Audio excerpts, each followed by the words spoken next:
నమస్కారం గురుగారు. శ్రీమాత్రే నమః.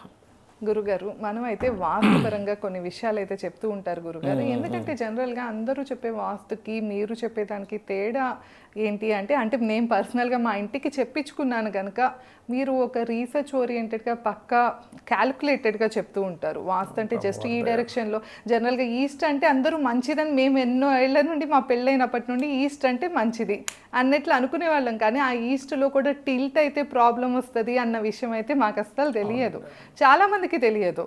సో జస్ట్ ఇంతవరకు పూర్వం చూసుకునే వాస్తు ప్రకారమే అనుకుంటూ ఉంటారు. కానీ సో పక్కా మనం డిగ్రీస్ ప్రకారం అయితే మీరు చూసి చెప్తూ ఉంటారు. అందుకని గురుగారు మీతోనే చేస్తున్నాను. ఇప్పుడు వచ్చేసి గురుగారు, ముఖ్యంగా ఆడవాళ్ళకి వంటగది అనేది చాలా ప్రత్యేకం. ఎందుకంటే అవును, ఎందుకంటే వంటగదిలో వేరే వాళ్ళు వంటగదిలోకి అసలు ఒప్పుకోలేరు. అవును, అది ఎలా ఎవరు వచ్చి దాన్ని మెసేజ్ చేసినా కూడా నచ్చదు. మనం చేసుకున్నా ఏదైనా పర్వాలేదు, ఎలా ఉన్నా కూడా వేరే వాళ్ళు వచ్చి కొంచెం వంటగది పాడైపోతుందని ఫీలింగ్ వస్తుంది. అవును గురుగారు. సో అలాంటి వంటగదిలో అసలు మనం చెయ్యకూడని తప్పులేవి? కొంతమంది అలానే ఇంకొక విషయం ఏంటంటే చాలా మందికి ఇల్లు సరిపోక కూడా కొంతమంది దేవుడి పటాలు కానీ అన్ని పూజ గది లాగా అంటే వంటగదిలోనే ఒక అల్మారా లాగా పెట్టేసుకుంటూ ఉంటారు. అలా పెట్టచ్చా లేదా ఆ విషయం కూడా ఒకసారి చెప్తూ, అసలు వంటగదిలో మేము చేసే తప్పులేంటి, అసలు ఏ వస్తువులు ఎలా ఉండాలి, ఎక్కడ పెట్టుకోవాలి, ఈ విషయాలు ఒకసారి చెప్పండి. షూర్ అండి, తప్పకుండా. ఫస్ట్ ఆఫ్ ఆల్ ఏంటంటే మీరు స్టార్టింగ్లో అన్నట్టుగా టిల్ట్ అంటే 4 దిశలు మంచివే, పాయింట్ నెంబర్ 1. రెండోది ఏంటంటే ఏ దిశ మీకు పనికి వస్తుంది. అవును, టిల్ట్ అయినప్పుడు ఒక్కోసారి మంచి జరుగుతుంది, ఒక్కోసారి టిల్ట్ అయినందుకు ఇబ్బంది ఉంటుంది. బికాజ్ ఆఫ్ టిల్ట్ వల్ల మీ మెయిన్ డోరు మంచి పదంలో పడితే దట్ ఈస్ గుడ్. టిల్ట్ వల్ల మెయిన్ డోర్ మంచి పదంలో పడకుండా పదం మారిపోయిందంటే దట్ ఈస్ బ్యాడ్. టిల్ట్ వల్ల జరిగే నష్టము లాభం దానివల్ల ఉంటుంది. ఇక రెండో విషయం ఏంటంటే మీరు ఎక్స్క్లూజివ్లీ వంటగది గురించి అడుగుతున్నారు కాబట్టి వంటగదికి స్త్రీకి సంబంధం ఉంటుంది. ఎందుకు అంటే వంటగదికి అధిపతి శుక్రుడు, స్త్రీ కారకుడు శుక్రుడే. ఎమోషన్, ఒక తెలియని ఒక ప్రేమ అంతా దానికి కనెక్ట్ అయి ఉంటుంది అక్కడ. శాస్త్రంలో మనకు చెప్పినటువంటి వంటగది ప్లేసెస్ ఏంటి యాక్చువల్గా అంటే ఆగ్నేయ పాకముచ్చితే అన్నారు. పాకముచ్చితే అంటే వంట వండుకునే స్థలాన్ని ఆగ్నేయంలో పెట్టుకోమన్నారు. సౌత్ ఈస్ట్లో జనరల్గా ఆగ్నేయంలోనే పెడతాం. Some times south side road ఉండేటువంటి ఇల్లు అంటే సౌత్ రోడ్ ఉంది, అప్పుడు ఇక్కడ నుంచి ఎంటర్ అవ్వాలి. వంటగది ఎంట్రన్స్లో వంటగది ఉంటే బాగోదు కాబట్టి అప్పుడు ఏం చేస్తారు, ఈ వంటగదిని తీసుకెళ్ళి వాయుల్లో పెట్టుకుంటారు. Next option. ఇంకా కొన్ని వాటిలో అయితే నైరుతిలో వంటగది కట్టినవి కూడా ఉన్నాయి. ఓకే, అయితే ఇక్కడ first option is always south ఈస్ట్లోనే కట్టుకోవాలి. ఓకే, అయితే ఈ వంటగది విషయంలో కూడా జరిగే మిస్టేక్స్ ఏంటి, ఎందుకంటే వంటగది మీకు మనీని క్రియేట్ చేస్తుంది, గుర్తుపెట్టుకోండి. మనీ క్రియేషన్ ప్లేస్ వంటగది. అందుకే చూడండి చాలామంది స్త్రీలు ఇప్పుడంటే పేటిఎంలో గూగుల్ పేలు వచ్చేసాను, ఒకప్పుడు పోపు డబ్బాల్లోనే డబ్బులు దాచుకున్నారు. అంటే అక్కడికి ఎవరు రారు, ఎవరు చూడరు కదా, వాళ్ళ ప్లేస్ కదా అని.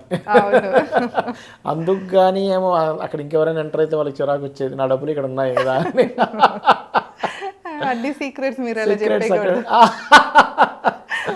అంటే ఈ వంటగది విషయంలో ఇప్పుడు మనీ ప్రొడ్యూస్ చేసే వంటగది ఎప్పుడు అసలు మనీ ప్రొడ్యూస్ చేయకుండా ఆగిపోతుంది అనేది తెలుసుకోవచ్చు ఇక్కడ మనం. ఎలాగా అంటే బ్రహ్మస్థానం నుంచి డిగ్రీస్ టిల్ట్ అని చెప్పాం కదా, సౌత్ ఈస్ట్ యాక్చువల్లీ ఇక్కడికి రావాలి ఇట్లాగా. ఒకవేళ ఈ సౌత్ ఈస్ట్ ఒక మనకి మైనస్లో తిరిగింది, ఎగ్జాంపుల్ వంటగది ఆ ప్లేస్ ఏదైతే డిగ్రీస్ ఉంటాయో మైనస్లో తిరిగినప్పుడు ఇటు వెళ్ళిపోతుంది. అంటే ఇలా వెళ్ళిపోయి సౌత్ ఈస్ట్ ఇక్కడ నుంచి స్టార్ట్ అవుద్ది. కానీ మనం పొయ్యి ఇక్కడ పెట్టాము, ఏమైపోయింది, ఈస్ట్ సౌత్ ఈస్ట్లో పెట్టాం. ఈస్ట్ సౌత్ ఈస్ట్లో కనుక పొయ్యి ఉండి అక్కడ వంట చేస్తున్నప్పుడు ఆ ఇంట్లో వాళ్ళకి సబ్కాన్షియస్ మైండ్లో ఎప్పుడు ఏదో ఒక బర్నింగ్ తిరుగుతూ ఉంటుంది. ప్రశాంతంగా ఉండలేరు. ఆ ఇంట్లో ఉండే శ్రీమూర్తికి హెల్త్ ఇష్యూస్ రావడం, ఇంట్లో ఎప్పుడు ఏదో ఒక ఇష్యూ మైండ్లో తిరుగుతూ వాళ్ళు ఏ పని చేసినా కానీ చిరాకు పడిపోవడం, కోప్పడిపోవడం, ఇది ఏంటి అసలు నేను ఇప్పుడు ఏమన్నా ఎందుకు ఇట్లా అవుతుంది అని అనిపిస్తుంది. అది ముఖ్యంగా ఇంట్లో ఉండే స్త్రీ మీద పడుతుంది ఆ ఎఫెక్ట్ అనేది. అందుకని ఏం చేయాలి, ఒక ఇంటికి ఎగ్జాంపుల్ ఒక ఇల్లు కట్టుకుంటున్నాం, మేము సర్వసాధారణంగా ఏదైనా ఇంటికి ప్లాన్ ఇచ్చేటప్పుడు ఇది ప్రధానంగా చూస్తాం. అంటే ఇప్పుడు ప్రతి ఒక్కరు కూడా ఏదైనా కొత్త ఇంట్లోకి వెళ్తున్నారంటే వాళ్ళకు ఒక ఆశ ఉంటుంది, సరే ఈ ఇంట్లో అయినా నేను నాకు ఫార్చ్యూన్ బాగుండాలి, అవును నా లైఫ్ బాగుండాలి, పిల్లలు బాగుండాలి, ఫైనాన్షియల్ ఎదగాలని ప్రతి ఒక్కరికి ఆశ ఉంటుంది, అది ఉండాలి కూడా. ఆశ ఉంటేనే మనిషి అభివృద్ధిగా ఫార్వర్డ్ అవ్వగలరు. ఫార్వర్డ్ అవ్వగలుగుతారు. నేను అనేది ఏంటంటే జస్ట్ వంటగది ఉండే టిల్ట్ మారడం వల్ల కూడా మనీ మీకు ప్రొడ్యూస్ అవ్వదు. ఓకే అవకాశాలు వస్తుంటాయి. ఇప్పుడు చూడండి, నార్త్ బాగుంది, ఆపర్చునిటీస్ వస్తున్నాయండి, వాళ్ళు పిలుస్తున్నారు, వీళ్ళు పిలుస్తున్నారు, కానీ ఇది మనీగా ఎందుకు మారదు అంటే వంటగది బాగోకపోతే. ఓకే మీ యొక్క అవకాశం మనీగా మారే ప్లేసెస్ వంటగది. ఓకే ఇక్కడ జరిగే తప్పిదాలు ఏంటంటే టిల్ట్ వల్ల ఇక్కడ పోయినప్పుడు దీన్ని సరిగ్గా ఎక్కడొచ్చిందో వంటగది చూసుకొని కొంతమంది ఐలాండ్ కిచెన్స్ కట్టుకుంటారు చూసారా, ఐలాండ్ కిచెన్స్ అంటారు. అప్పుడు ఇక్కడికి వచ్చింది అనుకోండి ఆగ్నేయం, ఇక్కడ కాకుండా అప్పుడు ఐలాండ్ కిచెన్లా ఇక్కడ కట్టుకోవాలి. అది మెయిన్గా మీరు పాటించాల్సింది పాయింట్ నెంబర్ 1. రెండవది, పొరపాటును కూడా వంటగదిలో సరే ఇక్కడే వచ్చింది కిచెన్, ఇక్కడ బ్లాక్ బండ ఉండకూడదు. బ్లాక్ బండ కనుక ఉన్నట్లయితే దాని కిందనే చక్కగా గ్రీన్ టైల్స్ పెట్టుకోండి. లేదంటే ఇప్పుడు ఓన్గా ఇప్పుడే కట్టుకుంటున్నాం, డైరెక్ట్గా గ్రీన్ బండే వేసుకోండి వంటగదిలో. అవును డార్క్ మీకు చాలా మంచి ఫలితాలు ఇస్తాయి. గ్రీన్ లేదా రెడ్ లేదా పింక్ వేసుకోవచ్చు. ఓకే అంటే పైన మనం స్టవ్ పెట్టుకునే బండ అయితే మటుకు బ్లాక్ అసలు వాడకూడదు వంటగదిలో. ఓకే రెండో పాయింట్ అది. రెండో పాయింట్ అది. మూడో పాయింట్, మొత్తం ఇల్లు మొత్తం కూడా వంటగదికి సంబంధించినటువంటిది మొత్తం కూడా గ్రీన్ ఉంటే చాలా మంచిది. ఎందుకు నేను గ్రీన్ ఎందుకు వేయాలంటే నేను బ్లాక్ వేస్తాను, బ్లూ వేస్తానంటే పెయింట్ మరి కలర్ అంటే గ్రీన్ దేనికి వేస్తాం మరి పెయింట్ వేస్తాం. కొంతమంది కొన్ని ఇల్లు ఇప్పుడు రెంట్ హౌసెస్ ఉన్నాయి, వాళ్ళు ఇప్పుడు కలర్ వేసుకోలేరు, ఓనర్ ఒప్పుకోడు, గ్రీన్ బల్బ్ పెట్టుకోవచ్చు అక్కడ. మీరు బల్బ్ పెట్టుకున్న ఆ ఎనర్జీ అక్కడ ఫామ్ అవుతుంది. ప్రతిదానికి ఆల్టర్నేటివ్స్ అయితే ఖచ్చితంగా ఉంది. ఇప్పుడు ఇక్కడ మీరు గ్రీన్ వేసుకునే మూడో పాయింట్ అయితే, నాలుగో ముఖ్యమైనటువంటి పాయింట్ ఏమిటి అంటే, ఇక్కడ మీరు వంటగది ఇది అని అనుకున్నారు కదా, ఇక్కడ అమర్చుకునేటువంటి వస్తువుల్లో చాలామంది పెద్ద పెద్ద మిస్టేక్స్ చేస్తారు.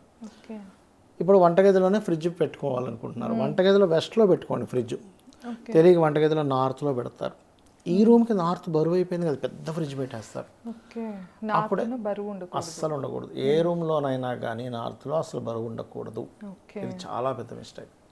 ఇంకోటి, కొంతమంది ఏం చేస్తారంటే తెలియక పాపం వాళ్ళు మిక్సీస్ ఉంటాయి కదా, ఇక్కడ సైడ్ పెట్టుకుంటారు, తీసుకొచ్చి ఈశాన్యంలో, వంటగది ఈశాన్యంలో పెట్టుకుంటారు. అదేం జరుగుతుందంటే సంతానం పొందడానికి చేసే ప్రయత్నంలో ఎఫెక్ట్ ఇస్తుంది. ఇక్కడ ఉండే పదం ఏదైతే ఉందో, స్త్రీమూర్తికి లోపల ఎగ్ ఏదైతే ఫామ్ అయ్యే ఇది ఉంటుందో, ఇక్కడ ఉండే దేవత ఎగ్ని ఫామ్ చేసేటువంటి దానికి సపోర్ట్ చేస్తుంది. ఇక్కడ మీరు పాడు చేస్తున్నారు మిక్సీలు గ్రైండర్లు పెట్టి తూర్పాగ్నేయంలో, అది మీకు ఇవ్వదు, ఎఫెక్ట్ ఇస్తూ ఉంటుంది. ఇక మరొకటి, మరి ఎక్కడ పెట్టుకోవాలంటే ఇటు సైడ్ సౌత్ సైడ్ పెట్టుకోవచ్చు. ఓకే, అట్లాగే వంటగదిలో చాలామంది తెలియక, అంటే ఇప్పుడు ఆగ్నేయం దగ్గర కరెక్ట్గా వాళ్ళు వాషింగ్ మిషన్స్ పెట్టుకుంటారు. అంటే ఇంక వేరే ప్లేస్ లేదంటే అది వేరు, మీరు గ్రీన్ కవర్ వేసుకోండి దాని మీద, కానీ వాయువ్యం ఉంటే వాయువ్యంలో పెట్టుకోండి వాషింగ్ మిషన్. సో వంటగదిలో వాషింగ్ మిషన్ అనేటువంటిది, ఎందుకంటే వాటర్ది యూజింగ్ ఎక్కువ ఉంటుంది కదా, ఆగ్నేయం కదా అది, ఆగ్నేయం కాబట్టే వాటర్ ఇది అగ్నికి ఫ్రెండ్లీ, ఇది కాదు, శత్రు సంబంధించినటువంటిది కాబట్టి కరెక్ట్ కాదు. గ్రీన్ కలర్ వేయమనడానికి కూడా కారణం అదే, అగ్నికి friend our air, airy things అని ఎలా ఉంటాయి, చెట్లు అవన్నీ గ్రీనిష్ ఉంటాయి, అందుకని గ్రీన్ కలర్ వేయాలి. ఓకే, ఇక మరొక విషయం ఏంటంటే, చాలా మంది తెలియక వంటగదిలోనే చీపుర్లు పెడుతుంటారు. చీపుర్లు ఇక్కడ పెట్టకూడదు, వంటగదిలో అసలు పెట్టకూడదు. ఎందుకంటే చీపుర్లు అది అగ్ని సంబంధించింది, ఫైనాన్స్ ఇచ్చేది కదా, చీపురు తుడిచేసేయడం, ఎన్ని డబ్బులు వచ్చినా నిలబడదు. ఇలా ఇప్పుడు వంటగదికి ఉదాహరణకి ఇక్కడ ఇచ్చాం మనం బాల్కనీ, ఒకసారి ఇటు వస్తుంది బాల్కనీ, వస్తే ఇక్కడ చక్కగా తులసి మొక్క కూడా పెట్టుకోవచ్చు. ఎన్ని మొక్కలు అక్కడ పెట్టుకుంటా బాల్కనీలో, మీకు ఎంత ఫినాన్షియల్గా అంత బాగుంటుంది. అర్థమైందండి. సో ఈ జాగ్రత్తలు కనుక తీసుకోగలిగితే ఖచ్చితంగా బాగుంటుంది. అలాగే ఈ వంటగదిలో చేసుకునే కబోర్డ్స్ ఏవైతే ఉంటాయో, ఆ కబోర్డ్స్ కూడా గ్రీన్ కానీ పింకిష్ కానీ ఈ కలర్స్ వాడాలి. కానీ light green, light pink, red colours వాడచ్చు. కానీ ఎట్టి పరిస్థితుల్లో మీరు బ్లూ అస్సలు వాడకూడదు. Blue, black, cream yellow colours అస్సలు వంటగదిలో వాడకండి. అది అనవసరంగా ఆ ఇంట్లో నివసించే వాళ్ళకి ఫైనాన్షియల్గా స్ట్రక్ ఇస్తుంది. కలర్స్ బట్టి కూడా అంత ఉంటుంది, ఖచ్చితంగా ఉంటుంది. మీకు కలర్స్ బట్టి, లేకపోతే మనం నవగ్రహాల్లో ఇంట్లో జరిగే పూజలకి కలర్ ఇవి ఎందుకు పెడతాం, అవునవును, అట్లా అనమాట. ఓకే గురుగారు. సో విన్నారు కదా, అయితే నాకున్న డౌట్స్ అయితే గురుగారిని కిచెన్ గురించి ముఖ్యంగా ఈ వీడియోలో చేసాం. మీకు ఇంకా ఏమైనా డౌట్స్ ఉన్నాయి, లేకపోతే దేనికోసం అయితే వాస్తుపరంగా అడగాలి అనుకుంటే ఆ క్వశ్చన్ని మన కామెంట్ సెక్షన్లో తెలియజేయండి. నెక్స్ట్ టైం తప్పకుండా దాని మీద కూడా వీడియో చేస్తాము. ధన్యవాదాలు. నమస్కారం గురు. శ్రీమాత్రే నమః.